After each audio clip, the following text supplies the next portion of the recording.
Okay, we are going to continue with completing the square, but we're going to add graphing. I know that last video got cut off a little bit, and I may or may not have turned my camera sideways, which I don't know how to fix that. Guys, I struggle. Anyway, we're going to hurry and do this number 21 to give you an example of how to go all the way through completing the square and graphing a quadratic. So we already have an a value of 1 on this one, which is awesome, but we have talked about what to do when it's not, and we can do another one like that later. So right now I'm going to complete the square on this function so I can put this quadratic into standard form. So I want to think about this as x squared plus 6x plus something that will make it nice and pretty. And then whatever I add here, I'm going to take back off so that I haven't actually changed the value of the function. Remember that shortcut? I'm just going to take this number and half it and square it. Half of it is 3. When I square it, I put a 9 right there. So it looks like I just took the function and I added 9. I'm not allowed to do that. So at the same time, I'm going to subtract 9 to kind of undo what I did so I don't change anything. But that does make it so I can write this function, the original function, in the form factor this piece, the perfect trinomial, into x plus 3 times x plus 3, and then just combine the like terms for a minus 12. So now, because this is in what we used to call vertex form, now we call it standard form, our vertex is right here. So the vertex of this graph is going to be located at, change this sign, leave this sign. Okay, why do we do that? This is the same as transformations like we talked about in the last unit. When I add 3 directly to the x, that actually moves the parent function, the x squared parabola that would have been over here. It's going to move it 3 units to the left. This one is going to move it down 12 units. So we have a vertex at -3, -12. In the instructions, after find the vertex, it says to find the maximum or minimum value. The max or min will always be located at the vertex. The question is -12 the highest point this graph ever reaches or the lowest point? So we look here. The a value for this function, or we could look here, the a value for this function, either way, it is 1, positive 1. So that means that parabola is going to open up or be a smiley parabola. So the vertex is going to be located at the very bottom of that parabola. So this right here is our minimum value.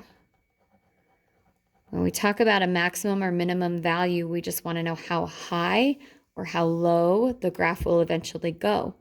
So the minimum is just the y coordinate of that vertex. Now we need x and y intercepts. There are lots of ways to come up with x-intercepts. You have learned how to factor to find them. You have learned how to use the quadratic formula to find them. And now you have this tool of completing the square that will also help you find your x-intercepts. Remember that x-intercepts, so points where the graph crosses here, every single point on this x-axis has a y-coordinate of 0. So when I say to find the x-intercepts, I'm asking you to find any x value that will make this entire function equal 0. So what inputs for x are going to give me an output of 0? So I am actually, because we already went to the effort to put it into this form, I'm actually going to use that form to find my zeros. So my x-intercepts or zeros, that word means the same thing. X-intercept is talking specifically about the graph. 0 is talking about how the output is a 0, but it's synonymous. It's the same thing. So I'm going to set x plus 3 squared minus 12 equal to 0. And I'm going to solve that. Instead of having an f of x or maybe a y right here, I turned it into a 0.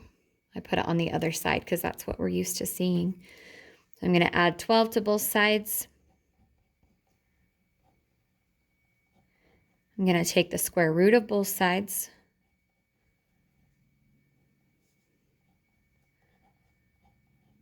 And I don't know the square root of 12, so I'm going to leave it just like that, but I need x to be completely alone. So I'm going to finish by solving by subtracting 3.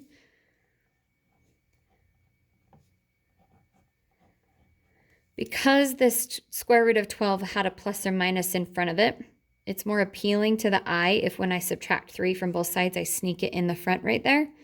There's nothing wrong with putting plus or minus square root of 12 minus 3.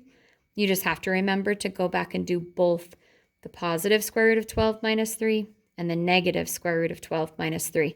This one just makes it a little easier to remember that I need negative 3 plus the square root of 12, and my second 0, or my second x-intercept, is going to be at negative 3 minus the square root of 12. So these are going to be my x-intercepts. Now I need a y-intercept. So on the x-axis, the y-coordinate is always 0. On the y-axis,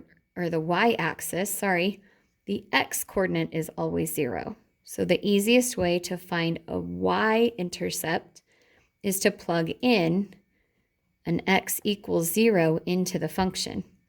So again, I can do that here in the original that it gave me, or I can do it here in standard form. It does not matter. I'm going to go ahead and do it in our standard form because we already created it. So I'm going to find f of 0 by plugging 0 in. This is 3 squared gives me 9. 9 minus 12 is negative 3. So I have a y-intercept at the point 0, negative 3. Now, the last thing it asks me to do is go ahead and put all that information onto the graph. So a y-intercept at negative 3. X-intercepts, those are a little messy. Let's skip that for a second. Vertex at negative 3, negative 12. 1, 2, 3, 4, 5, 6, 7, 8, 9, 10, 11, 12. I could have changed the scale on there. I'm going to mirror, because we have perfect symmetry, I'm going to mirror this point